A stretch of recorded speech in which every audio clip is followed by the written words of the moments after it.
Hello, welcome ladies and gentlemen to some Grim Dawn. Now, I've started a new character. I actually have 3 others that I think I've played all of them on this channel. Maybe I haven't played one of them on this channel. And, yeah, so here's the thing. Grim Dawn got a expansion recently, and I'm running that expansion right now. Grim Dawn is also on sale for dirt cheap. I think it's like $7 or $8 right now on, various different places, so you can get it on GOG for dirt cheap. You can get it, I think it's on sale on Steam as well. You can get it on G2A. It's just on sale for dirt cheap, and I recommend that you go out and purchase this game. Alright? First of all, we good? We good. Second of all...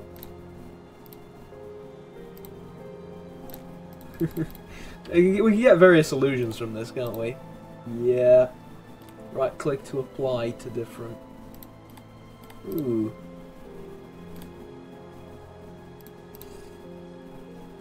Yeah, use soulbound. Did I drink it? I think I drank it. Maybe I did, maybe I didn't. Let's go. Anyways, doesn't matter. Yes, I did. There it is. Oh wait, it's infinite. Oh, let's put that on. Let's put that on 8. No, because that's not how you do it. You right click on this and then we can't. All right, fair enough. Doesn't matter. Why are you here? Why am I doing this video? What's going on? Well, essentially, is the TLDR of it. I have some free time. I was gonna do a first impressions video on something. Give me a second. Video UI scale. Let's bring that to there. Huh? Yeah, I think that works. Alright, I want a little bit of bigger UI, but apparently not that big. That big won't work. Alright, so... I can't... Am I doing this because I'm drunk? Yeah, alright. The character stops occasionally, and that is because he's drunk. It's just wonderful. It's a wonderful game, right? It's not one of those games that's great for streaming or for recording, because you're mostly just clicking on things, but it's so satisfying to play if you've ever played like a Torchlight/Diablo game or anything along those lines. And I've played quite a bit of Diablo recently, and Diablo 3, and it's not that great. Honestly, I paid good money for that game, and I want to be able to defend it, because it's like, oh, well, you know, unlike, yeah, it has this and this and this going for it, but honestly, it's like, it's not that good. It's not that good. Okay, I've played a Necromancer. I've never played an Oathkeeper, and I have no idea what they are, so we'll play an Oathkeeper. Alright, what's this do?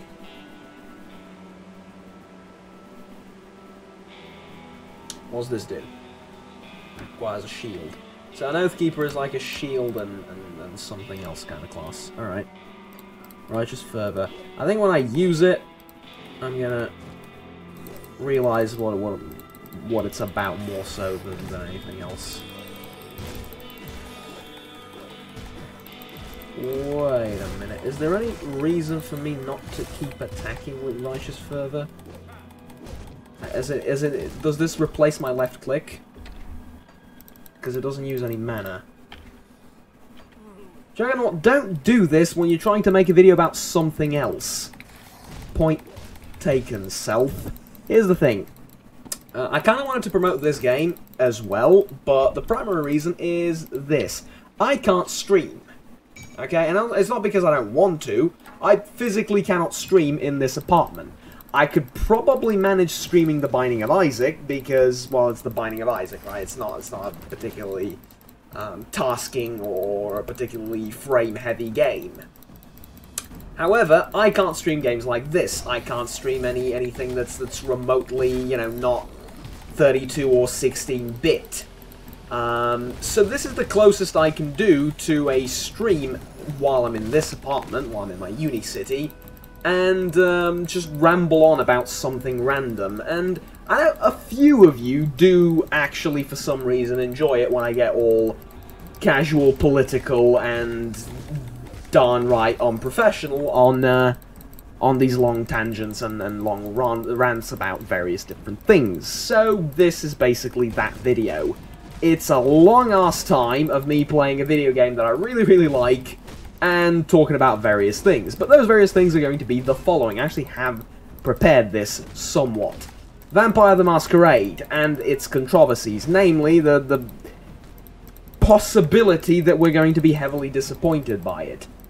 I want to address that. I love that. I love the original to bits, and it's not because everyone basically that's worth their weight in anything has made a video about this. I sort of want to give you my one piece about it and not just cause much drama or get, like, I don't know, a clickbait title as most of them are, and so on and so forth. I just want to throw my one piece out there for anyone interested, basically. So there's this, and a few other things down the line, namely, what I'm going to be playing, and, yeah, there's the Bethesda thing, regarding their RPGs, and Morrowind going, for free. And the fact that that's going to be like a 3-minute conversation. Essentially, Bethesda said that they're going to return more so to their old formulas. And honestly, there's nothing but joyous news for me there. Which basically means that the games they release are going to be broken and bottom line unplayable at release. But 7 years down the line, the modding community will fix them for them. Look, I wish I was merely joking, there's a lot of truth to that, but hell, I'd prefer that over Fallout 76 and Fallout 4, honestly. Hell, Fallout 4 wasn't that bad later down the line with the DLCs, but, you know, it's not New Vegas, it's not 3, it's not Skyrim. It's simple. Fact of the matter is, right? Then there's also a few other things to talk about, but we'll get into those later down the line in the video. For now, Vampire the Masquerade, or Vampire Bloodlines 2. So here's the thing. Look, I was very hyped for this game when the announcement came out. Look, I'm not going to be... oh, we really need to get a shield, don't we? Well, hold on, we have a shield. Yeah, we do. That's a horrible display. Alright, so look, I really was hyped to hell for that game. However, I have my concerns. Is it the end of all things Bloodlines, and is it just going to be horrible? No. No, because the game's 1 year out from release, and there's a lot of things that we still haven't seen. I think people are generally overreacting. Now, in case you've been living under a rock for all these, I don't know how many days, or, has it been like a few weeks since the game released? Maybe, I don't know. But at any rate, if you've been living under a rock all this time, what happened is, essentially, and I'm done with the political correctness talk here, I'm going to say it the way it is, they're going to make the game an SJW fest. Right? That's the accusation. And there's some very good reasoning for it. Namely, World of Darkness, the tabletop RPG, has turned into an SJW fest long before the release, or not the release, but long before the announcement for Bloodlines 2. The latest edition, a matter of fact, has been nothing but embarrassing to look at. Matter of fact, I had prepared a video of a character called Rudy in the tabletop game, and just... Well, look, he's a gay Muslim that is fighting for equality, representation of women and minorities and black people in the vampire world. And everyone's scared of him. Because he's a gay Muslim. And he's super powerful. And ever since he turned into a vampire, rather than becoming a monster, which is the entire fucking premise of being a bloody vampire, he turned into an even greater SJW and extended his care for the oppressed in modern capitalist patriarch society to those of the undead variety oppressed as well. Now, if you think that's too much, go and read the original, because that's the softer version of what he's all about. Yeah, it's that bad. It's really that bad. So here's the thing. What if, in the Masquerade Bloodlines, you get to play as Rudy? Honestly, I'm okay with that. No, here's the thing, I genuinely am. Because here's the point, here's the thing about RPGs. They are, by their, I mean, it says so in the flippin' name, they're a role-playing game. And people forget this often. I mean, everything gets, or not everything, but a lot of things get branded an RPG nowadays. An RPG, to me, this isn't an RPG, right? The one I'm playing right now is technically an ARPG, right? An action role-playing game. I'm not playing a role. I'm playing a class, right? The extent of my character, other than a few quests, and I gotta hand it to Grim Dawn, other than a few choices of who I'm going to save, and who I'm going to betray, and who I'm going to just leave to die, I'm mostly playing a class that's going around clicking things. I'm not playing a role. See, for example, I can now help Faldis, and I'm not going to. But there's a quest to help him, so I will help him. There you go. Mainly because it gets experience, and he becomes available later down the line, and so on and so forth. You see what I mean? It's not really an RPG, is it? However, put some points into this as well, and make that R right. Now, we could also check out what these things do. I think that'd be helpful. I also have this to put into. Right, physique 3 times. What does this do? Let's just get a load of this. Affects up to one target. Taunt target. That's interesting. That's a lot of damage. But it's single target. That's not very good. Alright, anyways. I said I wasn't going to focus too much on the game. So, here's the main problem. In Vampire Bloodlines 2, you're supposed to play a character. You're supposed to play a role. It is supposed to be, by all accounts, a traditional RPG. And what I would define as an RPG. As in, you play a character. You get into his mindset. You make decisions that character... Well, you make decisions for that character, basically. You turn into that character and you make various decisions that influence that character and influence other characters around him. Now, in a good RPG, in a truly good RPG, you will be given freedom to make all sorts of decisions. From saving orphans from a burning building to butchering said orphans in a completely secure and peacefully occupied building. Right? That's the ideal RPG in a way. From a role-playing perspective, not from you know, the entirety of the game, but from a role-playing perspective, that is pretty much at least my ideal RPG. Now, it needs to have a good setting. It needs to have the World of Darkness certainly is. Vampire games certainly are, right?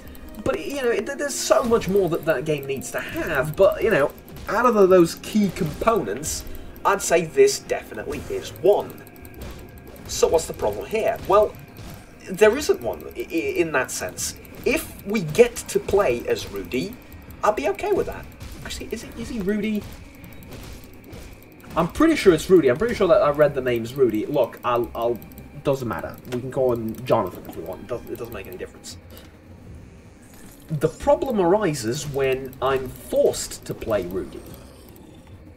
Right? Now see, that's where you get into some deep troubles. Because all of a sudden, I'm not playing a role, I'm playing Rudy. Rudy is a role, but if it's the only role I'm playing, that's not a role-playing game. Because I'm not into a role. I'm not making choices for that character. Hell no, all I'm doing is just watching Rudy play, or watching Rudy make those choices, more so than anything else. I mean, think about it.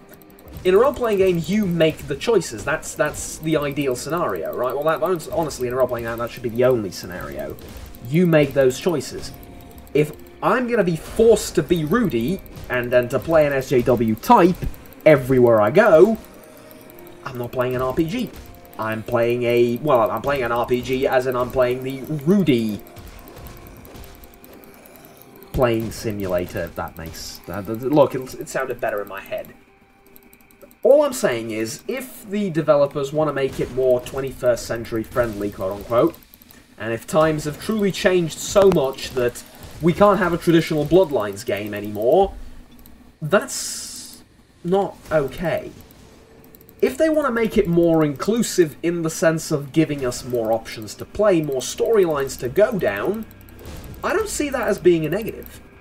Let me be the monster of the night that I desire to be, let me play a deranged Malkavian like I played in the first one, and let me be an evil bastard willing to exploit people and all their different problems that they have in exchange for nothing but personal benefit and power in one character, and then let me play an Angel of the Night in the other. I'm okay either way, if I have the choice. Honestly, if I have the choice, I'm gonna say the game's even better. If it's really all that inclusive that it'll record separate endings, separate results, separate scenarios, separate quest lines and stories and results for all sorts of different characters like that, then great. Honestly, more than great. More power to it. I'm buying it. The problem is when they say they're going to have to change the way the game feels. They're going to have to change the way the story in the game works and the way you interact with characters to make it all more SJW friendly. Now that is where you've lost me. That is where I'm worried. That is where we're going to have problems. And oh boy, are we going to have problems if that's truly how it's going to be like.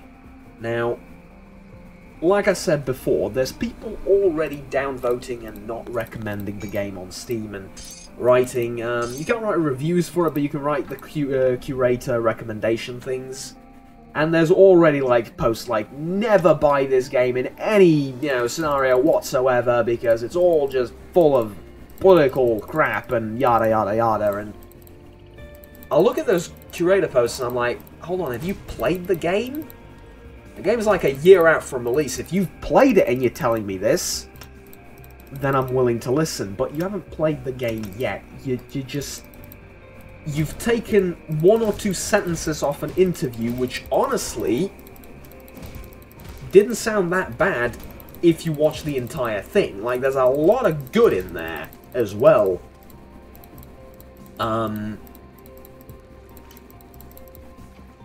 Then excuse me, but just back the hell up until the game actually gets released and I get my hands on it. I'm not saying it's going to be great, but I'm not saying it's going to be horrible either. I'm just saying hold on, right? Hold on with the hate trains and hold on with everything else. Now that said, I'm turning this into a bigger thing than it actually is. The game's top selling on Steam already. Right? There's just a tiny announcement trailer and the game is in the top sellers already. I think it's 4th or 5th, or it was for a time.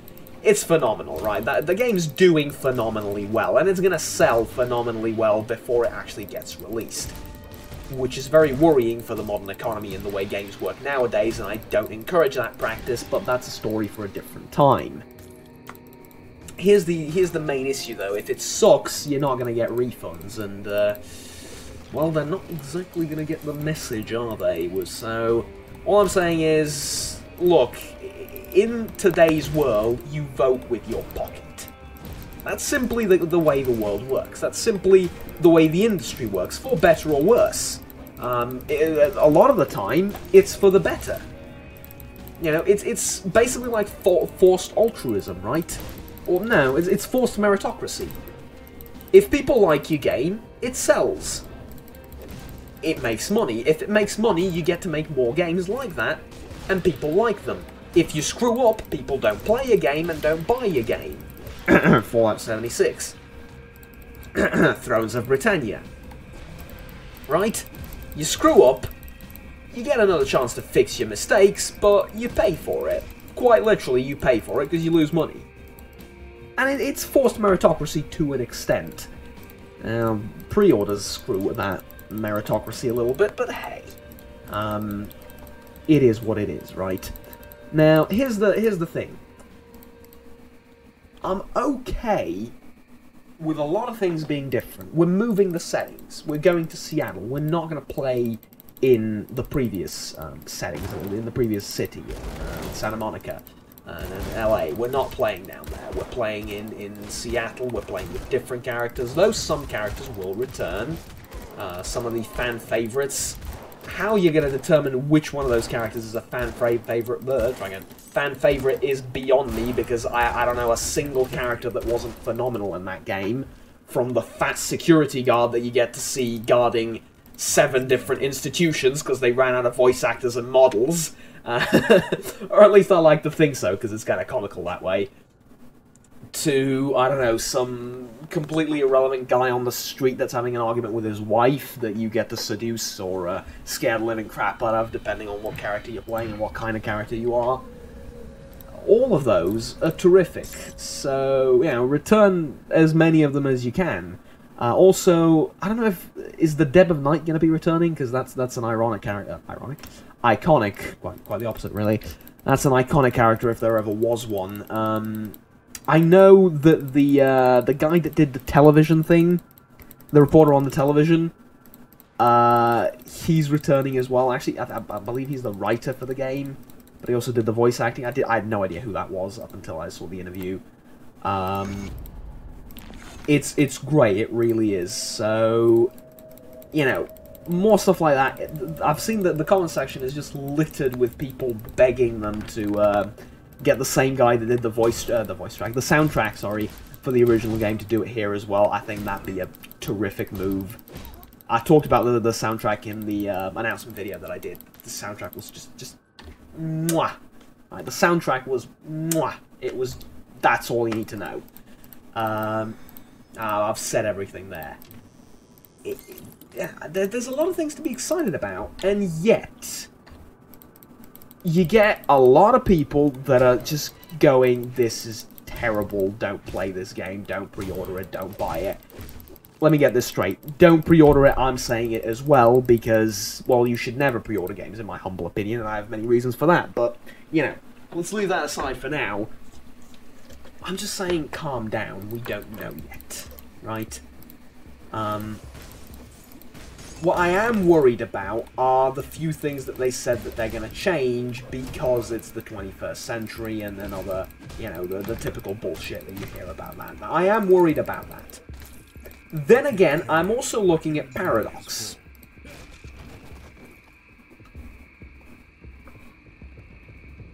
Now, I think it was Razorfist, yeah, that said, nobody mentions, and okay, I did, but hey, nobody significant. Yeah, I'll say that about myself. That's the truth of it. Nobody really significant mentioned this, but ultimately Paradox holds the keys to this game, right? They're just the developer. They're just a developer, yeah. They're just a publisher, but they're not just the publisher. Not anymore. Such a thing doesn't exist, right? I talked about this. Whatever Paradox is gonna say is gonna go, right? Simply the way things work. Now, Paradox have not yet, other than one of the games with the portraits issue, but that was a monetization problem, not a game problem, but, well, even then, they allowed the option for the portraits to be there, so I guess I'll be grateful for that much. We're talking about Hearts of Iron, by the way, the Hearts of Iron 4. They censored some portraits, basically, of significant World War II leaders. And no, it wasn't Stalin or Roosevelt, so there you go. I think that was just disgraceful. Well, not the fact that you could censor them, I don't care if it's optional, I really don't care. I think that's what I'm trying to get out of the way and point to all this time.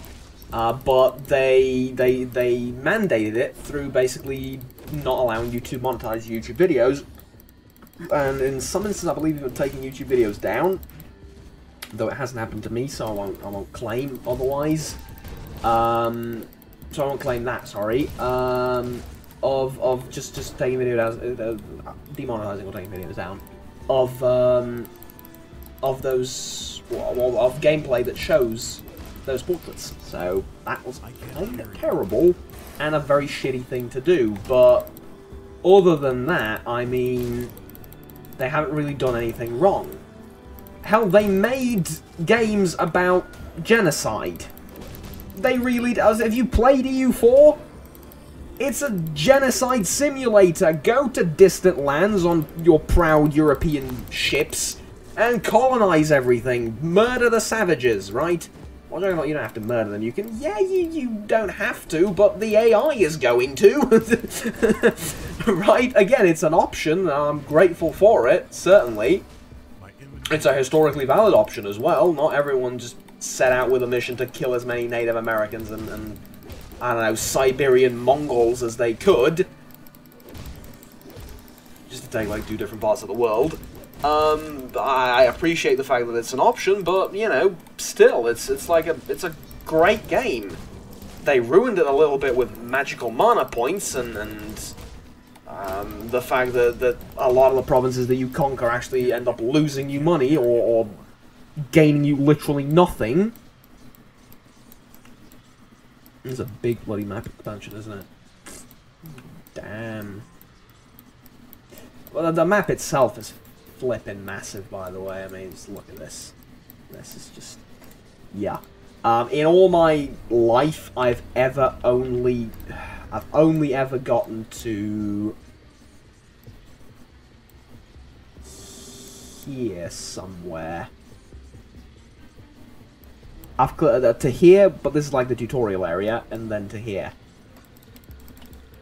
It's a huge map. And then they just keep adding more to it. It's a great bloody game. Go and get it. It's dirt cheap. Anyways. I have faith in Paradox, and I'm fully cognizant of the fact that they haven't really earned it by doing phenomenal things in terms of politics in their games, other than the aforementioned. But they haven't done anything wrong either. Hell, if I had to pick one company out of all of them, or the bigger ones that I would support and trust on their word, it would be Paradox. I don't trust companies on their word, ever. But if I had to, it would be Paradox, right? Sure as hell wouldn't be Bethesda, or, now, we don't even need to mention any others. Those are the only ones that really are in any sort of, potential prize-winning situation, right? It's not really a prize, but hey. At any rate, here's the thing. Oh, that is a glorious screenshot. I'm excited. Oh dear, oh dear, oh dear.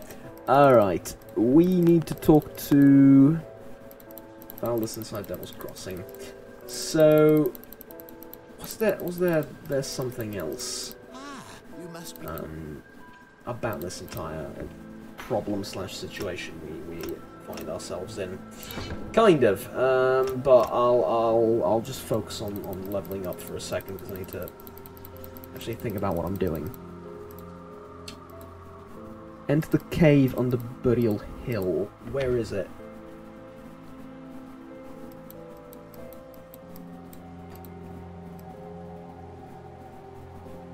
Burial Hill, right there. Alright, we'll go there.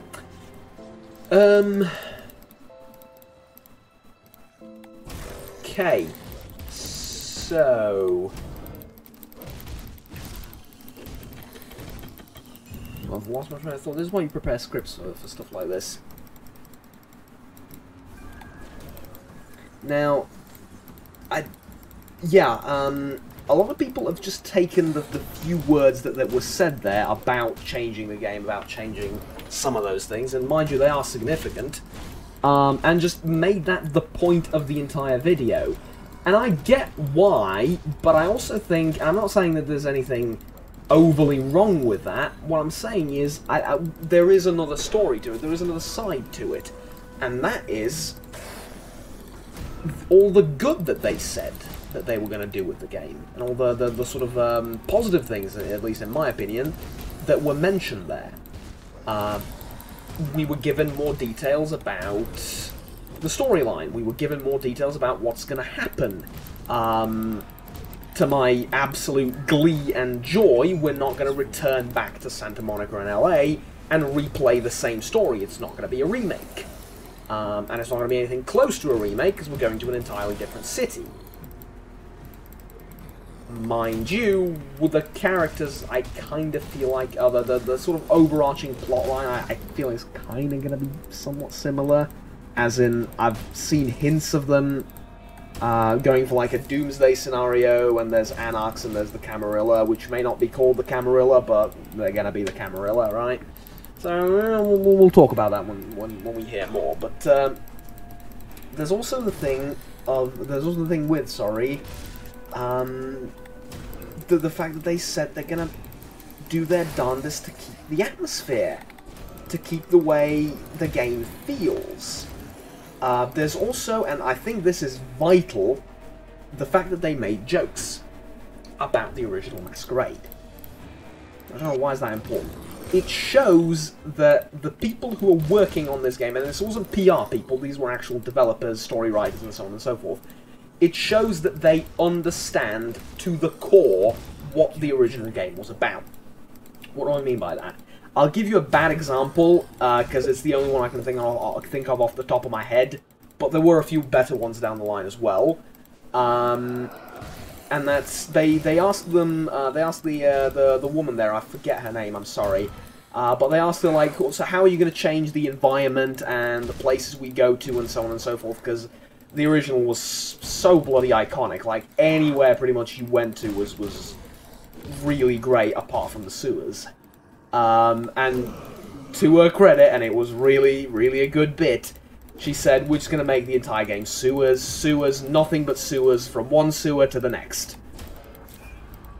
And honestly, I felt very happy at that point, for a good reason, I believe. It shows that she understands the original.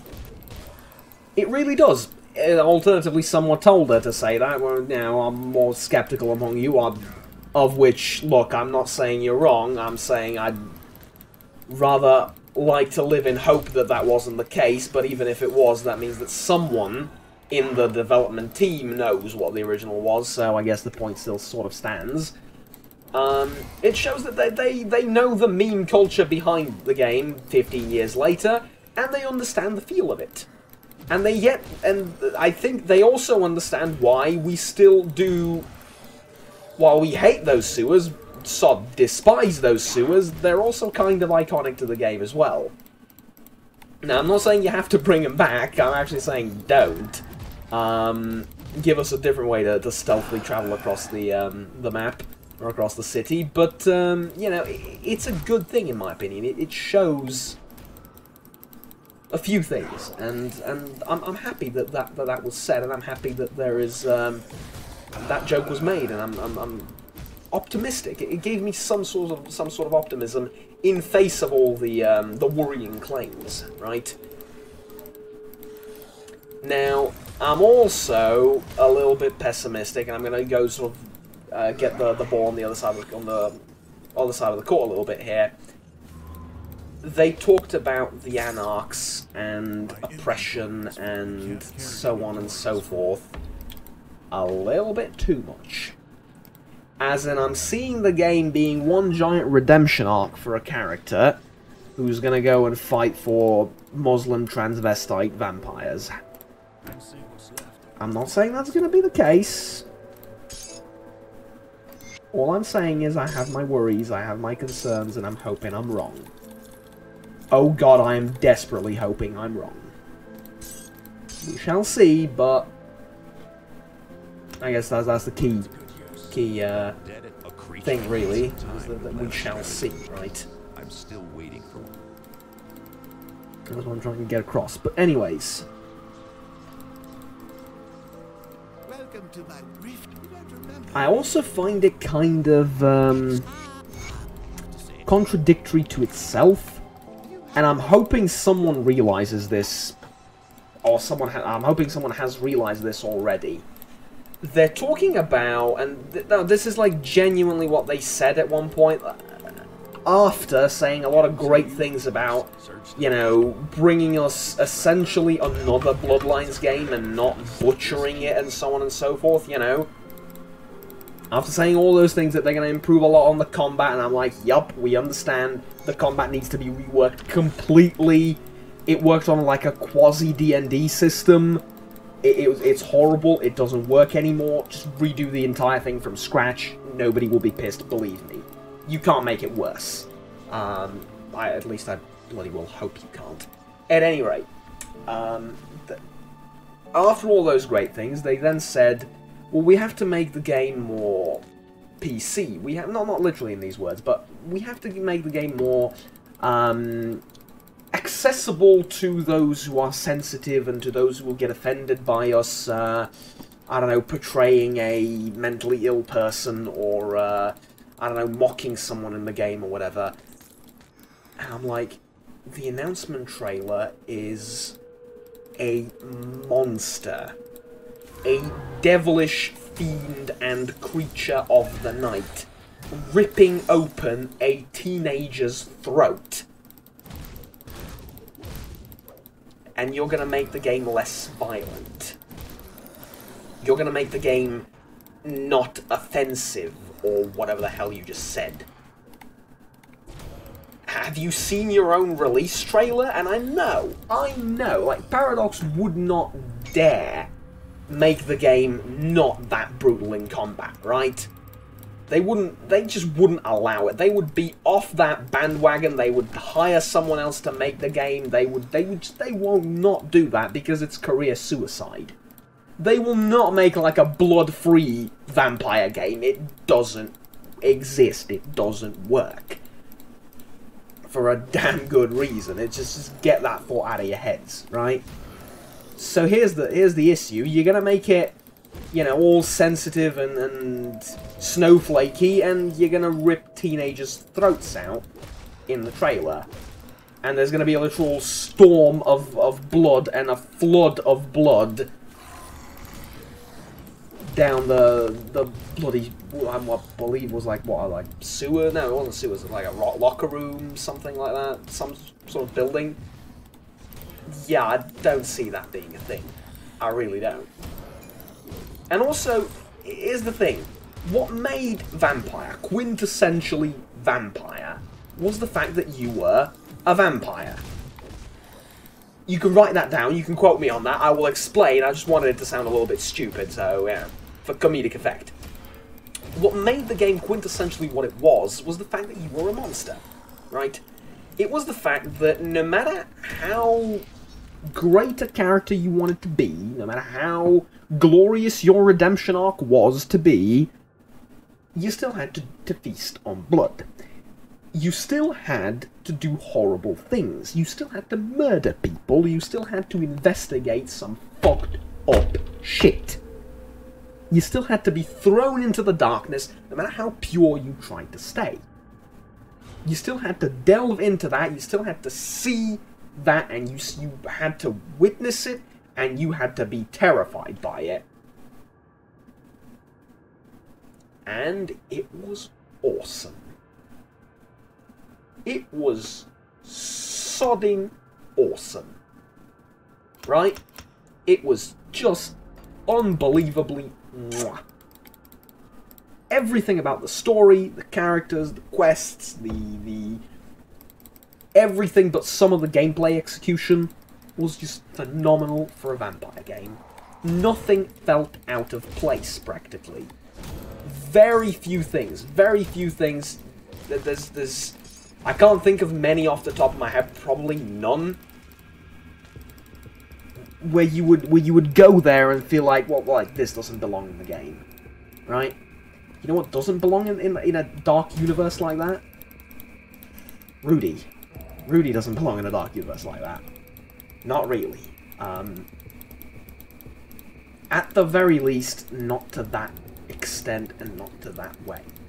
Now, I'm not just going to sit here and which is pretty much what I've done for the last 40 minutes or so, and criticize the game and say, this is not it, this is wrong, this is bad. No, I'm going to offer you some practical solutions to the problem. Right. If you want characters like Rudy, if you want those do-gooders who just want to stand up for the right thing, because here's the thing, those people exist, right? Those people exist in the real world. They do. So do idiots. So do mass murderers. All of these things exist in the real world. If you want to portray them in the game, I don't see a reason why you shouldn't.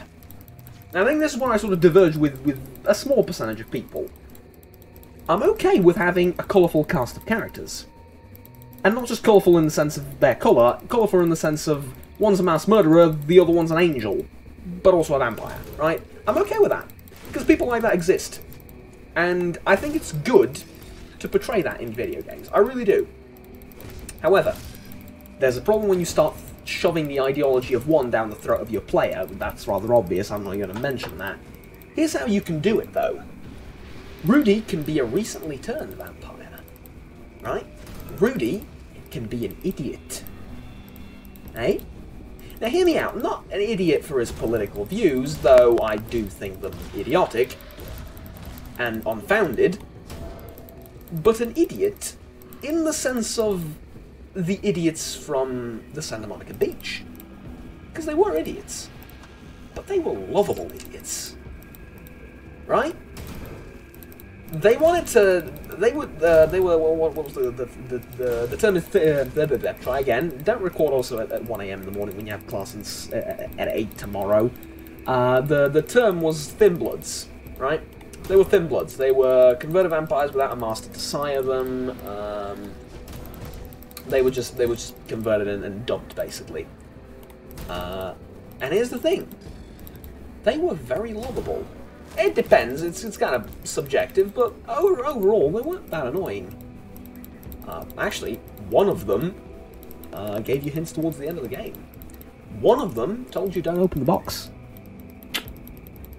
It's great, isn't it? Mind you, you had no idea what she meant, because, well, you just started playing the game. But it's cool, right? It is. It really is cool. So I'm okay with having a plethora of stupid characters like that, or just new to everything, right? I'm okay with that. I really am, because ultimately, like, isn't the player sort of supposed to be that, more or less, as well? Sure. Okay. But don't make a faction out of it, because it doesn't work like that, right? From everything that we've seen in the game, the more you're a vampire, the more you descend into being a monster, right? Simple fact of the matter. You're not going to tell me a 700-year-old slaver is now all of a sudden superbly interested in the rights of minorities and coloured people, and you're going to sell me that as the main plot of the game. Don't. Just stop, right? Just stop. That's not happening, that's not how it works. On the other hand, can I use something? Yes, I can. It's a cool looking axe. I'll take it. It's cool as well. I like heavy armor builds. They're not exactly the most effective, but I quite like them.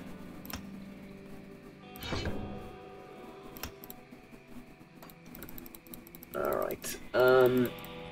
So yeah, you can include characters like that. Just have them be way off to the side, and I'm fine. Right?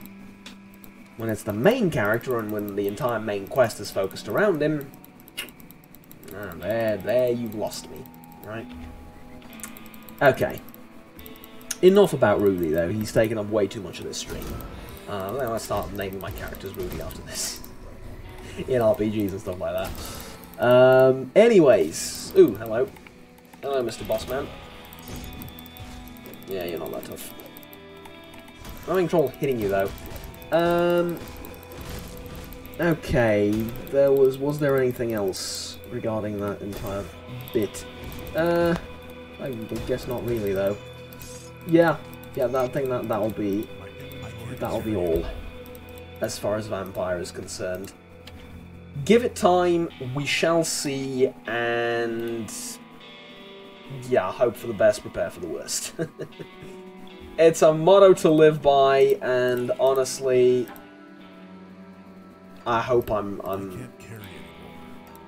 right about some things, and I hope I'm wrong about my well, I haven't really given a prediction, but I hope people are wrong about their prediction of how the game's going to go.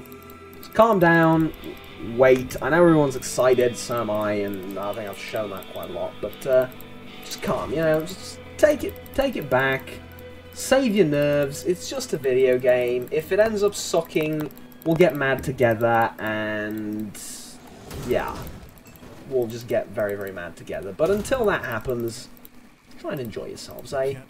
And the motto of the channel is, have fun, right? That's quintessential. I don't really love that word tonight, apparently. I think that's quintessential to being alive, is having fun. Now, you might think that's kind of shallow. Honestly, I think that's a lot deeper than it at first seems, right? Because ultimately, you have and I'm going to get philosophical here, but I guess that's kind of why I'm doing the longer videos, right? And is to be philosophical like this and try and, you know, not just go off of some sciencey sort of script and just sort of say what's on my mind. And here's the thing. Here's what's on my mind. You have a finite time on this earth, right? You have a set amount of hours that you're going to live. Set amount of days that you're going to live. If you haven't had fun during as many of those days as you could, and I'm not saying reckless, careless fun, I'm saying just fun to the acceptable and responsible degree, then what have you done? You know, it's like, seriously, like, what have you done? What's the point? Get out there, have fun. In, you know, that sense, try and enjoy all of this. Try and enjoy the fact that we're getting another Bloodlines game, that remakes are now the word around town, apparently. What with Capcom and Resident Evil and a whole bunch of other remakes being announced. And honestly, I think that's not a terrible thing either, is it? I mean, there were some great games in the past that haven't aged that well. If you can remake them to be great again as they once were, have a go at it. Have a go at it. I'm fine with it. I really, really don't mind, because it's a trend. All trends end at some point or another. And if the games are fine, hell, I played Resident Evil recently. I finished Resident Evil. It was more than fine. It was a great... I think it was the best Resident Evil game I've played since the first Resident Evil I've ever played, which I believe was like 4 or 3. No, it was 4. 4 was the original I played. And I remember that with a lot of nostalgia, so... Yeah, well, actually, I don't remember it that well. As you can see, clearly I don't remember what Resident Evil, in what numerical order it was, but you get the point. Like, I don't remember a lot of that game, but, like, since 5 it is the greatest Resident Evil, I don't care that it's a remake. I really don't. It's a great game. It's a great game. It has its problems. It doesn't deserve a 90-something% score on Steam. It deserves more like a 70-something. Strong 78, 79. But that's enough for it. I wouldn't give it more. Then again, I am pretty strict on ratings, so take that as you will. But, you know, try and enjoy this, is my just general advice to you all. Try and enjoy this, and not just games, but like in general, just try and enjoy yourselves, yeah? As much as you can every single day, because ultimately that's what life's about. Not just the fun out of it, but it's about the pursuit of happiness, right? It's about the pursuit of happiness from the smallest and most insignificant looking things to Vampire the Masquerade Bloodlines 2, which is by no means small or insignificant.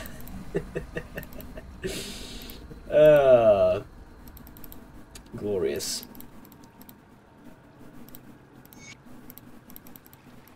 At any rate, is there that's all I'm gonna give about that. I'm quite content. That is all more about that topic. Now, was there something else? I believe so. Let's see. What was the next order of business? Right. Just went to grab some water to drink and answered a few texts and so on and so forth. So, next order of business, new releases. Right. Rage, Doom, general unpleasant feelings are what I feel when I talk about this year's release. No, that's not true. You know, literally Rage, Doom, and stuff like that is all set to come out in 2019, and that's mostly on the shooter end of things, but should be more than enough, right? Those two this year, maybe. We'll get one or two more in there somehow, and then we'll be set for our shooters. Genuinely though, I do look forward to those games quite a bit. Rage especially. But yeah, I think they look great. Doom looks better than or Doom Eternal, or Doom 2, whatever. So but there's already a Doom 2. In all due honesty, when you type Doom 2 into the into Google search, you get the results for number 1994. I can't carry it. I'm so old. I believe it's 1994. Could be not entirely sure on that one though. For that game at any rate, and it's, yeah, I'm showing my age here, but played that game back in the day. Oh boy, it was a great game, but look, what's coming out now is equally what looks right now at least equally phenomenal, and with a very healthy sense of humour. So there we go.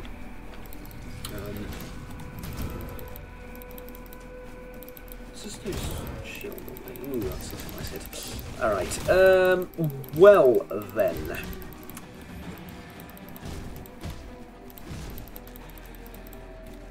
What else is there?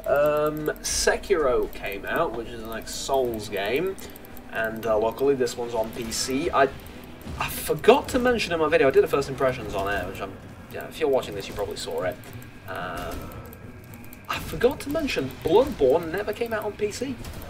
Bloodborne remains a PS4 exclusive, or sorry, it was not a PS4 back then, it was a PS3. It remains a PS exclusive, right? Thank you for coming back to the PC, you twats. Look, I kind of really want to play Bloodborne, but yeah, Sekiro is a Souls game. It does feature one thing that I'm not particularly fond of, but I suppose that's somewhat to be expected, and that's penalty for multiple deaths. Now, Dark Souls 2 had this, but it was more of an inconvenience.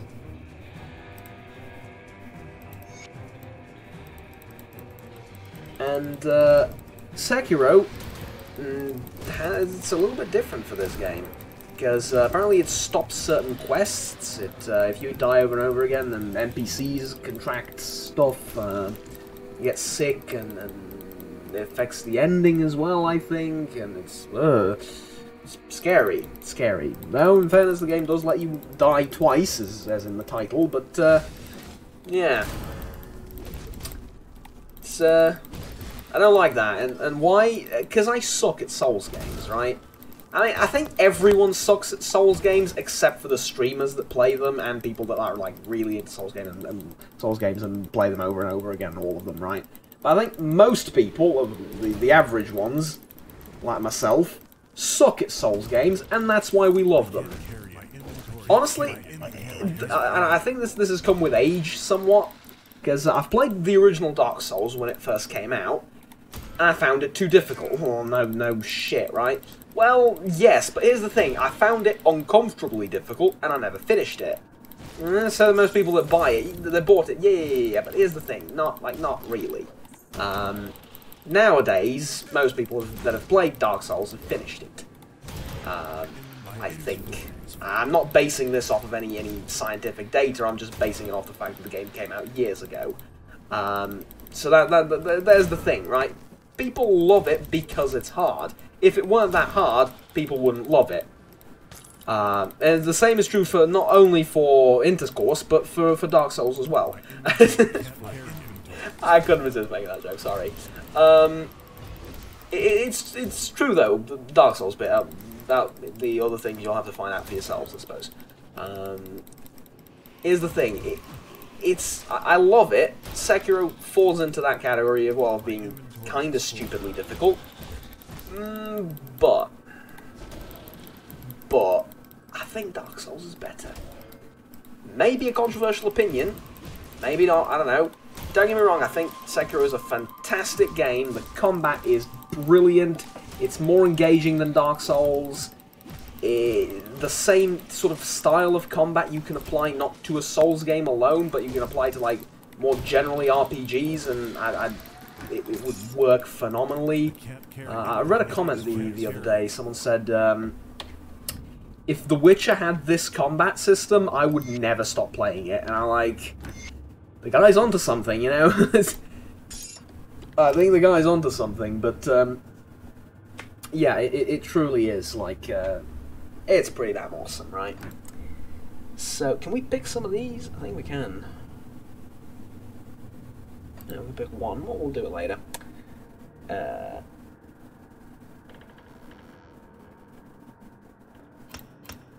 Yeah, I'll grab 3 of these. And, lock it in. There you go. Because we're not using a lot of mana at all, we might as well start buffing ourselves through this. Okay.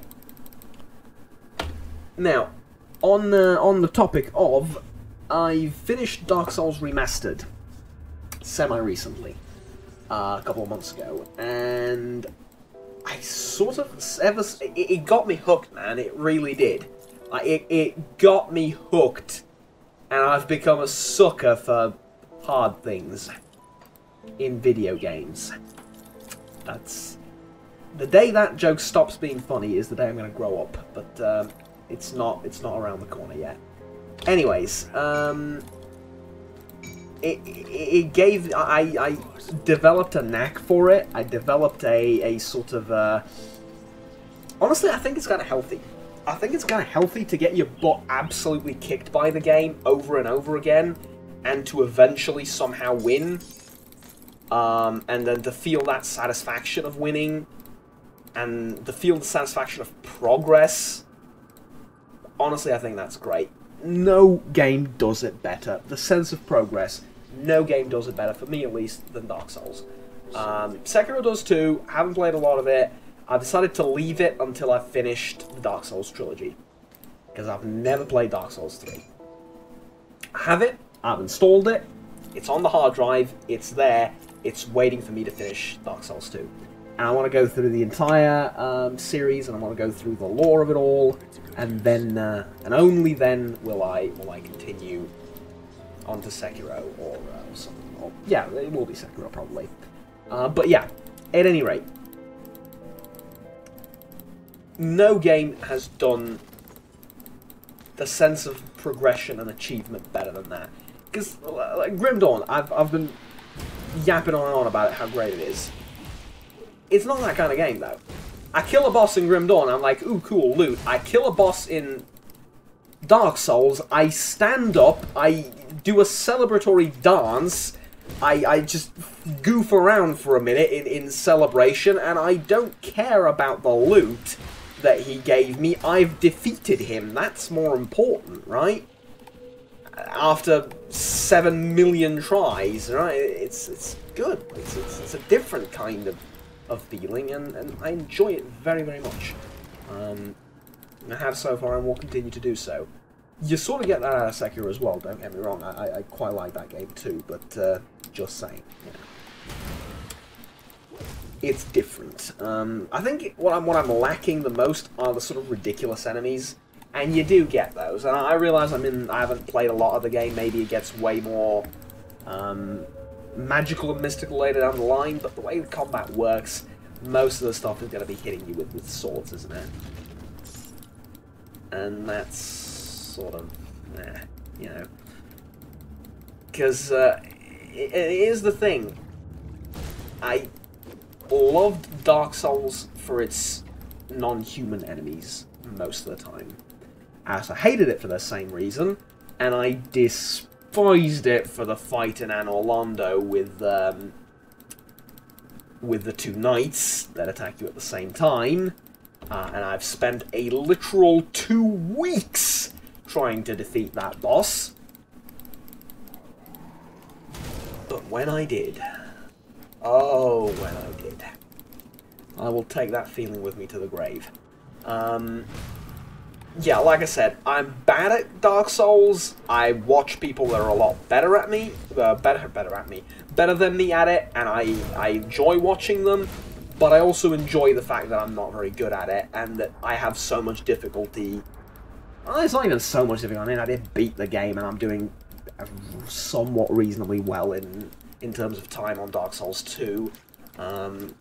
I've killed 1 or 2 bosses so far, first try. You become good at it. All you need to do is focus, right? It's not like a particularly... Okay, I'm gonna come out with a controversial statement. Sekiro, Dark Souls, Bloodborne are not difficult games.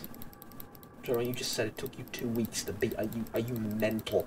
They require focus on every single step. They require you to make tactical decisions, and they require you to just pay attention and never underestimate a single enemy all the way through the entire game. From the first boss to the last boss, from the first mob to the last mob. Right? This game does require that. This game requires you to pay attention when you're facing like one of the bigger and one of the bigger named bosses, and that's about it. Which is why this game is a lot easier. There you go. But that's about it, right?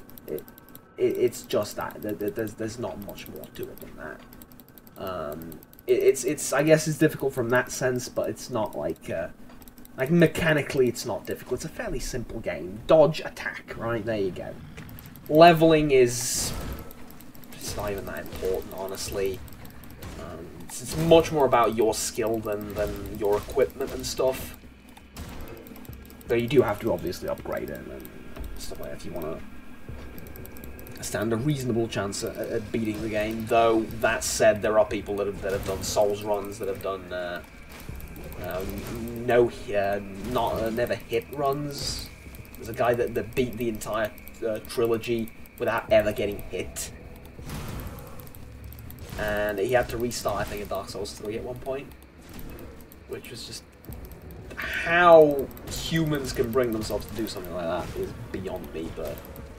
Congrats to him, obviously. It was a while ago. At any rate, it's a great feeling, and I've started to play Dark Souls games again, and I just love it. It's been phenomenal. There goes all my money. What do I need for this? 98 cunning. Ooh. Alright. Yeah, I'm relying a whole lot on my right click right now, which, it's not going to be that great when, yeah, when something like this happens, when there's, like, multiple enemies.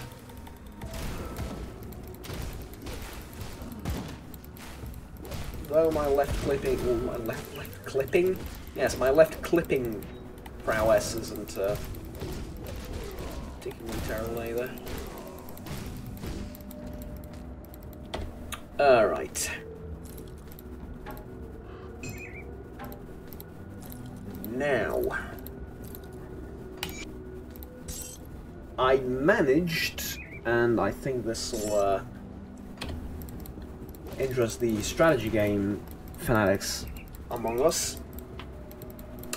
I caught a good bit of the last Total War 3 Kingdoms stream. Suffice it to say, I will not be buying Three Kingdoms. And I doubt I will play that game much like Thrones of Britannia. It's just, so far, every time someone loads that game up to show me footage of it, I find new things that I dislike. I find new problems regarding the game, and it just isn't looking good. Above everything else, above all the unit imbalance that we've seen, and all the problems with that, good God, is the AI stupid. I don't understand how people can't see this. Because I've looked at the chat, I've looked at the live audience, I've looked at comments underneath videos on YouTube. Unless CA is censoring them, which is not beyond CA, how do you people not see the stupidity of the AI? Half of its fucking units aren't doing anything half the bloody time. They're not engaged in combat, they're just sitting there dying to ranged or not doing anything. Sitting in the back. Well, don't know what their reserves. No, it's not a tactical sitting in the back, it's just sitting in the back. It's horrible. Artillery looks to be the strongest we've seen in a Total War game since the original Rome Total War. I haven't played. Was it Shogun that came out before Rome? Was it Medieval? Wait, Medieval came out before Rome, right? Yes, Medieval 2 came after Rome, but Medieval came before Rome. Haven't played Medieval, haven't played the original Shogun either. Have played Rome and everything since. Artillery looks to be the strongest in this game. 2 or 3 volleys from 2 artillery units are enough to wipe out a unit of anything. A block of infantry of anything. Horrible. Horrible, horrible, horrible. There's gonna need to be changes. That thing is gonna need to get fixed. And I think it's too late. I think the game from the ground up has been built the wrong way round, and like I said, it's just one of those things that every time someone loads it up to show me something about the game, any type of press event, I find more and more things that I hate. And it's sad. It's sad. But hey, no, I'm still hoping for a historical game. I still haven't seen one. What Juggernaut this one is? It's based on the history of... No. No, it's based on the romance of. And the only thing the historical mode does is add bodyguards. No. I'm sorry, I don't live in China. I have no obligation by the Communist Party to say that that is actual history when it is not.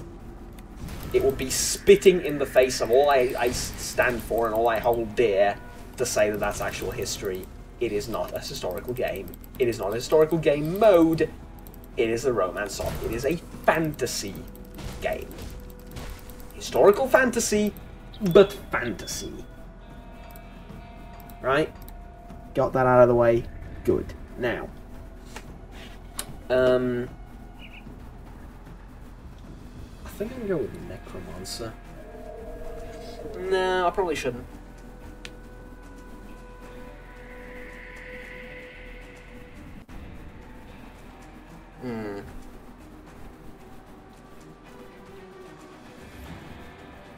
Soldier Oathkeeper?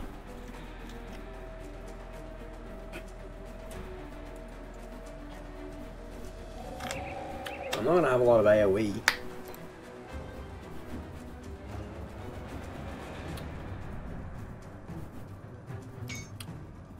We don't have to choose yet. We can keep putting points into Oathkeeper. Also, we just keep putting points into these things, and it'll work out fine until the first boss. But yeah, that's no. It's a no for me. Sorry. I was hoping Warhammer 3 is great, and I'm hoping it seriously will be. They said, speaking of Warhammer 3, they said they're gonna, or someone said they're gonna rework Chaos.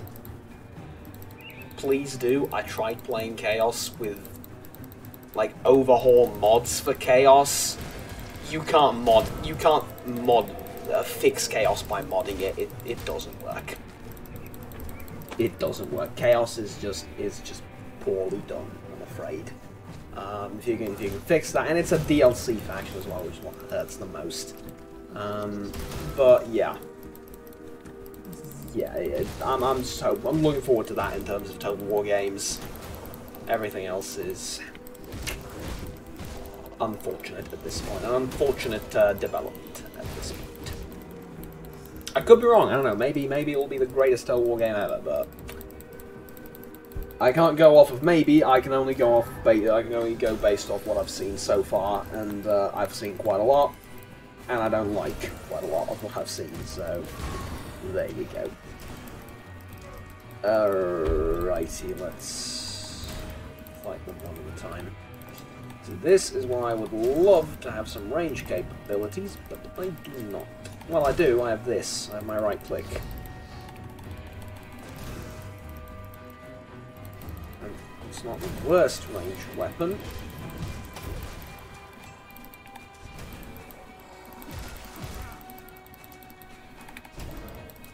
Come here. Ooh. Heal. Toss. Alright, pretty good. There we go.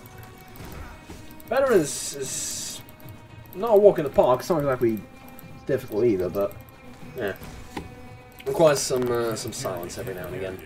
I can't carry it. Right, let's toss these. Speaking of which, ooh, this is new.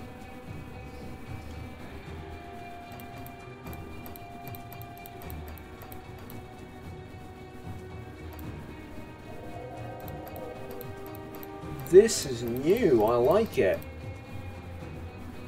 Show items that increase the ranks of skills in your selected masteries. Yes. Oh, no. No, let's just, yeah, don't show me common items.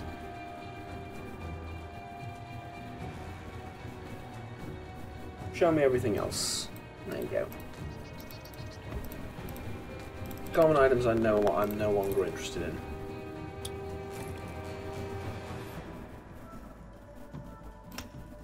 Cunning, and we're one away from being able to wield this thing, right?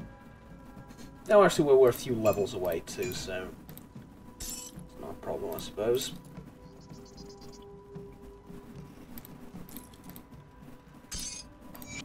Alright, that'll do. What's this? Ooh. Alright. Sure, I'll use it. Probably won't help much, it's not a particularly useful buff, but hey. I was gonna run out before I get a chance to fight anything with it, hey. Alright. That was Total War. But there's other things coming out this year. There's a lot of stuff coming out. There's a lot of stuff coming out, and I'm not the world's most well-organized person, and I'm also not the world's most, what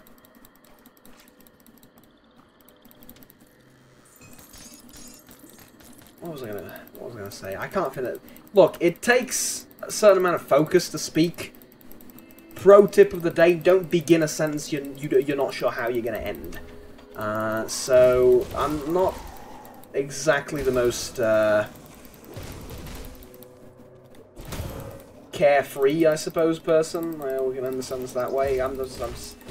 What my point is, I have work to do for uni and stuff like that, so I don't have a lot of free time. But I began the sentence one way, and now I'm stubbornly trying to finish it based on what I initially started speaking. It's a me thing. Don't worry about it. It's good mental exercise too. Right.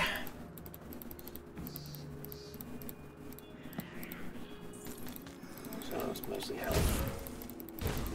Alright, pretty good. Pretty good loot so far. Pretty good. My inventory is full. Minus the shoulders, but we'll find something eventually.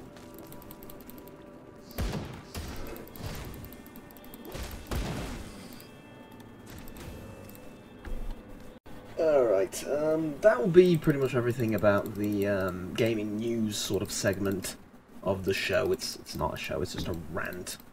But hey, like I said, a couple of you enjoy these. I haven't done one in a while. I can't stream, so this is as close as it gets.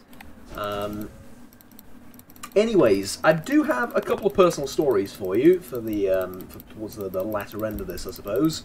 It's just stuff that happened that I sort of deem it worth mentioning. For nothing more than entertainment purposes. This is just to laugh at me, basically. There you go.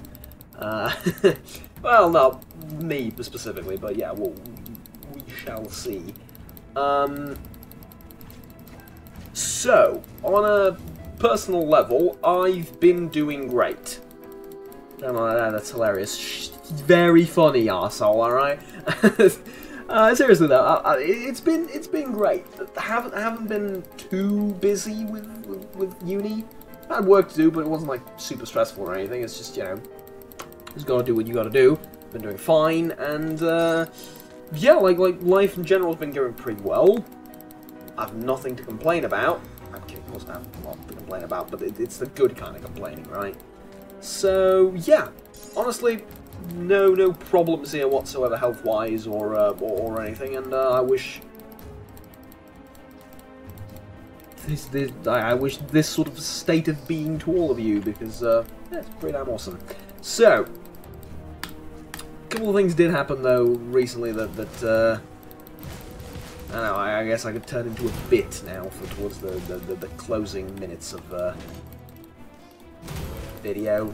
I was gonna say the stream. You're not streaming, idiot. For the last 3 days, I couldn't record anything. It was all backlog. And there's a reason why I upload that often. I upload every other day now, mostly because of uni and stuff. But also in contingency, because there's a contingency plan for stuff like that, right? And this is what basically it boils down to. The upstairs neighbours... Now, okay, first of all, bit of a preface. I live in an apartment building in a relatively busy part of town. However, it's a block of apartment buildings, and I'm sufficiently far away from the street and all the sort of busy ruckus of the city that it's like a very, very peaceful neighbourhood immediately around the building. It's very close to the city centre, it's very close to... the city itself is... it's like decently populated, but it's not very big. So... yeah, like you don't have to go very far. You can pretty much walk anywhere. I don't recommend it, because it's not, you know, it's from one end to another. It'll take you about an hour or so to walk, probably about an hour and a half. But you can walk pretty much most places where you want to go to. Anyways, point being, it's a very peaceful neighbourhood. I've only seen 2 or 3 neighbours ever in my life, and I've only heard the neighbours upstairs ever. That's like very weird. Usually people complain about the noise wherever they live. If it's an apartment building, right?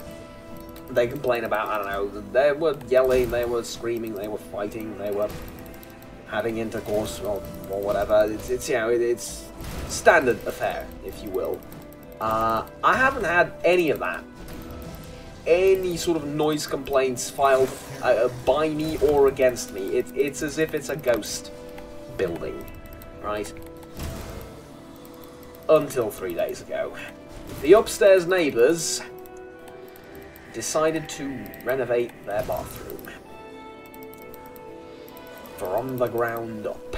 This meant tearing everything from the tiles to the pipes to the electrical wires to everything to the walls themselves in the bathroom upstairs, which is positioned squarely somewhere around my head, well, above my head, to be specific. This meant that I had the privilege, nay, the honour, of hearing and witnessing every single marble tile, every single bit of piping get drilled through, hammered on, and taken out of the walls over the course of the last 3 days. Now, the guys working on this seem to be rather pleasant people. They came down, actually, because they, I believe, somewhere in their heart of hearts, they knew that they were making one man's life living hell. So what they did is they actually came downstairs. They did. To my apartment, and one of them wanted to have a look at my bathroom. Yeah, it's a bit of a weird request, I know. I was like, what the hell? And it's like, yeah, we're renovating the bathroom upstairs, and we want to see how the piping is done here, if we can see that. And we also want to see, like, some technical stuff about the, I don't know, whatever in the thing. There's also, like, where the different appliances are placed and stuff like that. And I, like, alright, sure, yeah, whatever. It's, like, you literally didn't have to get into the apartment. I just opened the bathroom door and you can literally see everything, because it's a pretty damn small apartment, right? I'm like, yeah, absolutely, of course. And of course I'll help out. Yeah, there you go. Is there anything else I can do? It's like, no, thank you so much. Yeah, if you're gonna hear a little bit of noise over the next 2 days. Sorry about that. So I'm like, all right, you know, what the hell are you gonna do? It's not your fault. To hell with it, right? Right. Guys, I have never hated someone I don't know so much. Genuinely, I have never hated another human being so much. It's just... I don't know what to tell you. Right, what does this do? Right click to apply. Onto what? Belt? Medal? Yeah, it's a medal, okay.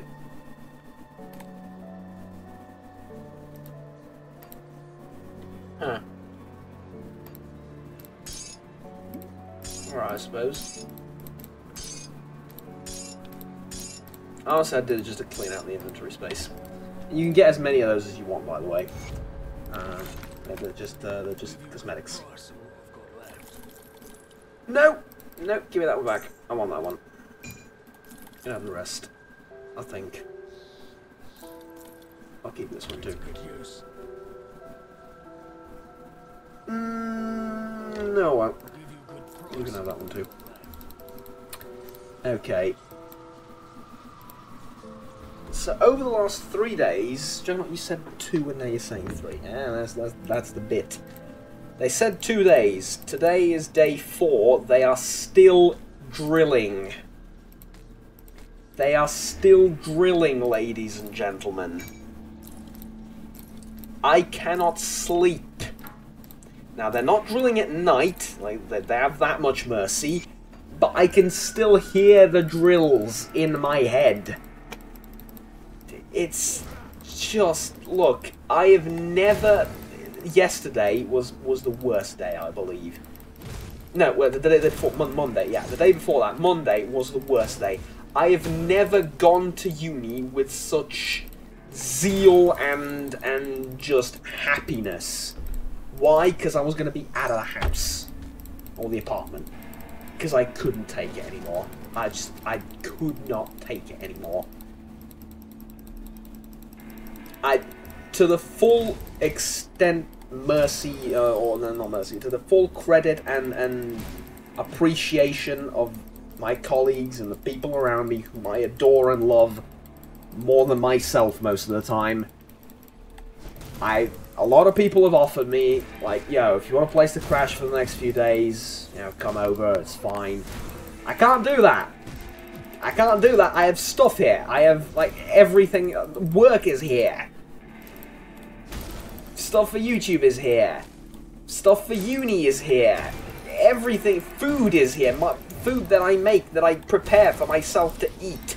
Yes, it's here in the apartment. I can't just move out for 4 days.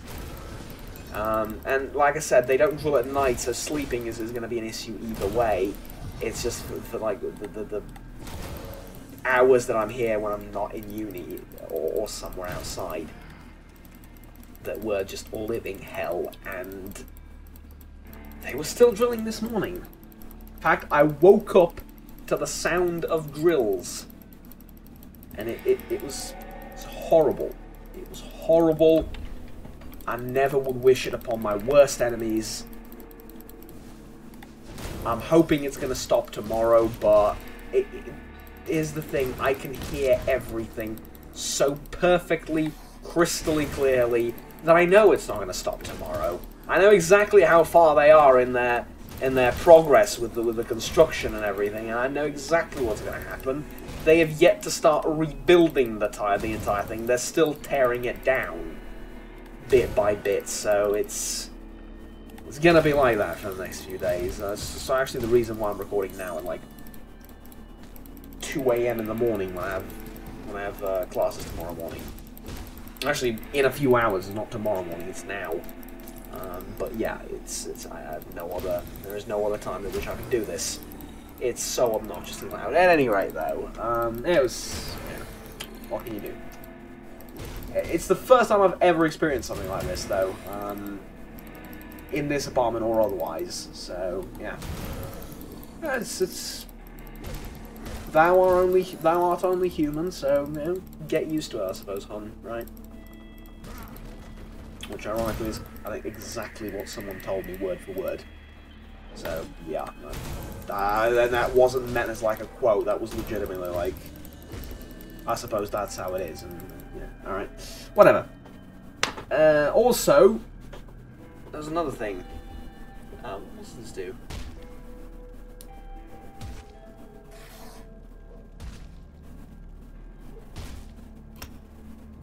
I won't point into that because I'm not sure if it works with these two abilities or not.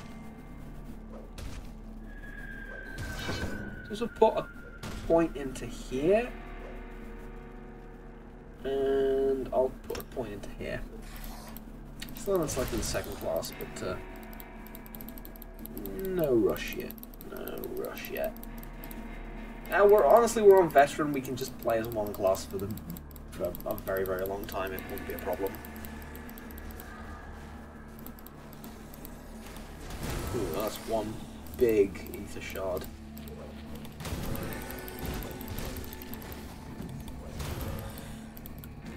Alright, pretty cool. Pretty cool. Okay, other thing happened on a... Well, it was... Okay, I'll give you the full story and then you tell me what it was. A social gathering of some sort, if you will. So I met this person the other day. I've been talking to her for, I don't know, like a month or two, but we never actually met IRL, even though we go to the same uni. She's just like 2 years older than me, I think. And yeah, we became friends and we just talked a bunch, but we never actually met. So this is the first time we met IRL, and we went out for coffee, right? Beer, actually, but it's a cultural thing. We say we go. Okay, you're gonna learn something new today. We say we go out for coffee. 99% of the time, there is no coffee drinking taking place. It's just it's just how we say it, right? It's weird, I guess, but to us it's normal. It's a cultural thing, I suppose. You're never gonna say let's go out for a drink. Unless, because it's cringy. To say, let's go out for a drink, in the local terminology, is just cringy, right? Or extremely sexual.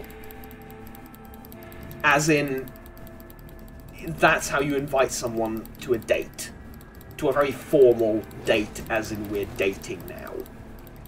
And you don't really do that anymore, do you? Like, there's no formal dating anymore, you just sort of go out with people, yeah? So, yeah, you don't invite people out to a drink, you invite people out to coffee. I don't drink coffee. I don't. In any way, shape, or form, I do not drink coffee. But it's just, it's not about the liquid you consume, it's just a cultural thing, I suppose. I don't know. At any rate, we went out for coffee, and we both drank beer. And that makes perfect sense, and now you've learned something new. Point being, there's this place in town that is either really awesome or terrible, depending on the season. They change it quite a lot. So the place is called, I actually forget the name of the bloody... Okay, it's like it's not like a pub, but it's kind of like a pub. It's a pretty classy place, right? There's, well, I want to describe the place, but they change it like every month or so to a different theme, so... You know, I'm not quite sure what to tell you. It looks like a chess club. Right, there you go. It's a pretty classy place. It kind of looks like a chess club nowadays. Before that, it looked like a very gothic, baroque type style bar of some sorts. If you can imagine that, how that would look. And before that, it looked like a Cuban sort of, I don't know, tavern or something like that. So they change the aesthetics and the decoration quite often, and sometimes it's awesome, sometimes it's hideous. We went on a pretty damn bad time. Not visually. It was actually packed. Like, we couldn't find a place to sit. They found us a spot somewhere near the entrance. It's a chair, I'll sit in it, whatever. Alright. Place is absolutely packed. I'm wondering why, because it was like, I think it was like a Saturday or a Friday. I don't quite remember what day it was, doesn't matter. So, like, it's not... Thursday's usually when everything is packed in this city, because there's concerts, there's bands playing in like most places around town of various recognition and quality. So yeah, this was like a day after or 2 days after that. So it was like a little bit weird, but all right, you know, it's cool. There's a bunch of people there, fine. So we sit down, we get to talking, and then the band starts playing. Oh god. Here's the thing. The place, you know when I said the place was packed? It got sodding evacuated, people. Like, there was an exodus. There was a bloody exodus out of that place as soon as the band started playing. It was abysmal. Don't let this detract from the following. I had fun. I enjoyed myself, drank a beer, talked a bit about uni, about life, about our hobbies, stuff like that. It was great. Loved it. Pretty cool. Here's the thing, though. The guy on the guitar, I think he got like 2 notes right out of all the evening music that he played.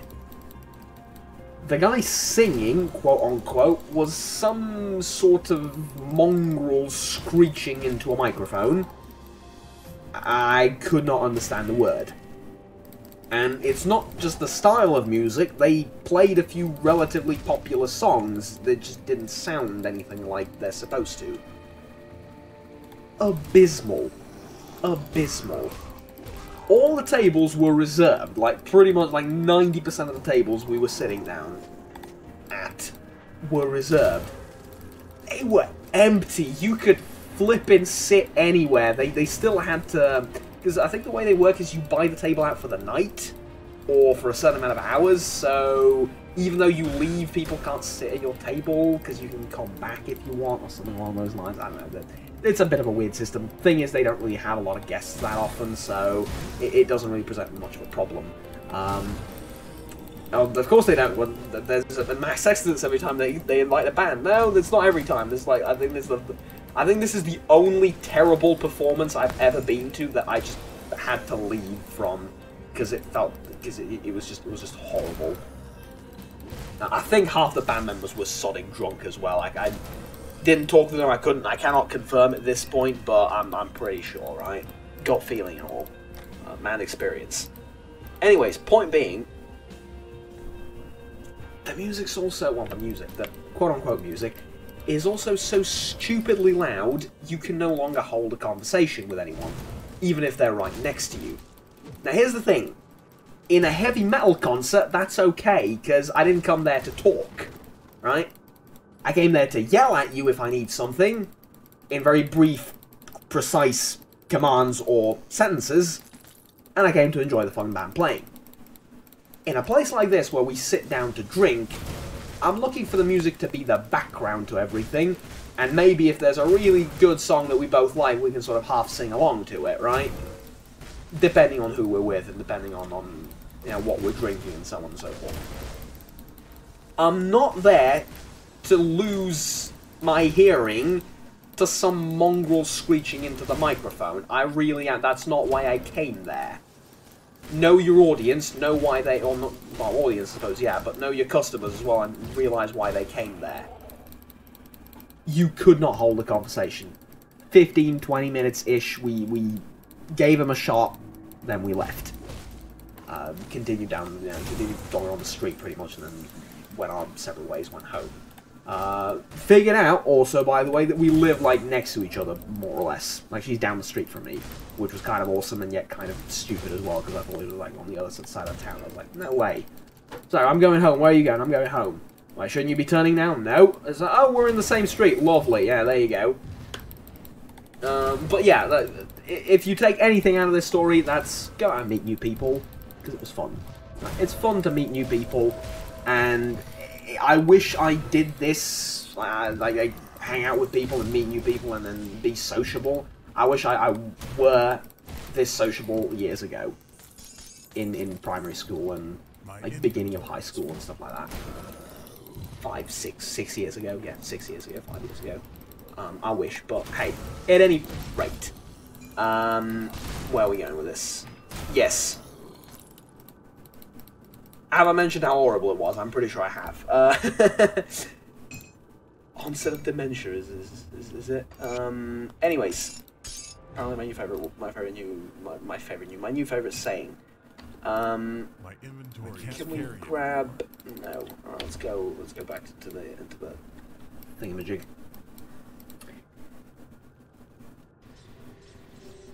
That being said, that wasn't even the worst part. Oh, it gets worse. There's a gradation to this bloody thing. Strap yourselves in, right? Equipment problems. So not only were, you know, the existing issues present and accounted for in all ways, shapes, and forms, they also had a ton of equipment problems. During the short 20 to 30 minutes of us staying there, they had lost around 6 or 7 different speakers, microphones, and guitars, or not guitars, guitar strings, I suppose, or but like he had to stop playing to get his guitar strings on again and then replace them. And then, yeah, if that weren't enough, I think like 6 cables snapped or got damaged at the bit that you plug into the instruments. It's like there was just, they would start a song, get to the halfway point, and then stop because something got unplugged or something got damaged or whatever. Honestly, I was thankful that they didn't finish the song half the time, but it's like, dude. I've been to, there's a really nice club. I think it's a proper club, more or less. No, it's a beer house, I think, officially in the name. Yeah, it's a beer house officially, but it's like a heavy metal pub, right? Is what it is. I've been there quite a few times. Haven't had the chance to go recently because honestly, not that many people I know are into heavy metal, and not that many people I hang around with are into heavy metal. But so yeah, it's a great place. I love it. I think it's my favorite place to go out when I'm just going out to listen to music and to have fun, and not much more than that. Anyways, I've been there when people are either learning to play instruments there on the spot, or rehearsing, sorry, their gigs. and it sounded great. I remember once there was like a small local band. They asked the owner if they could rehearse there for the night. It's a great place. It doesn't have that large of a capacity for people, which is kind of great as well. But it has like a massive stage for a band. Like you easily fit like 6 or 7 people on that stage, and they have sort of all sorts of instruments in house, like right there. And you can actually play if you know how to play.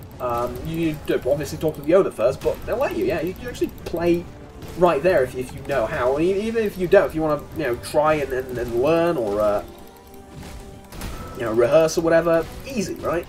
So they set up a deal with the owner. He's going to let them play there and rehearse their gig. That was one of the most awesome musical performances I have heard in my life. And it was just a bunch of random city kids playing mostly pop rock music. And it was phenomenal. The guy knew how to sing. Like, the guy had a heavenly voice. Specifically for the songs that they picked out. He was phenomenal. The guys that played all the instruments, everything was just they knew what they were doing. I don't know how long they've been practicing for, how long they've been preparing for this, but they were flipping amazing. And it wasn't like their millionth time rehearsing either. It was like they recently got together. It was phenomenal, absolutely phenomenal.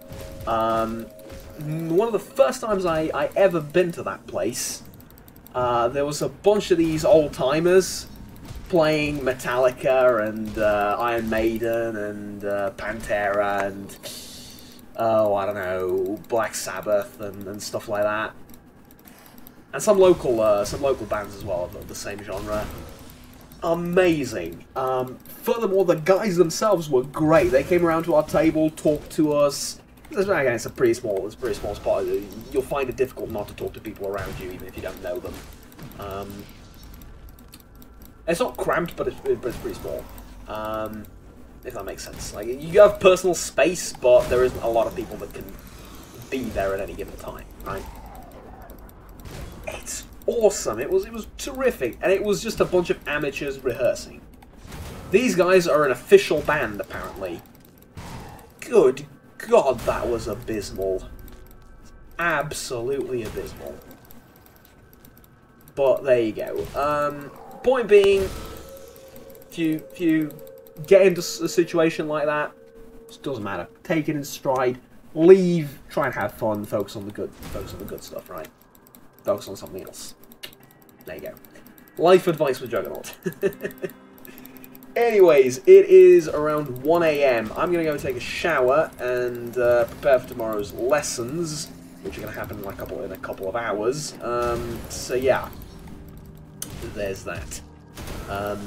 Anyways, until some other video, if you watch Metro, then, in a few hours, but if not, then in some other video.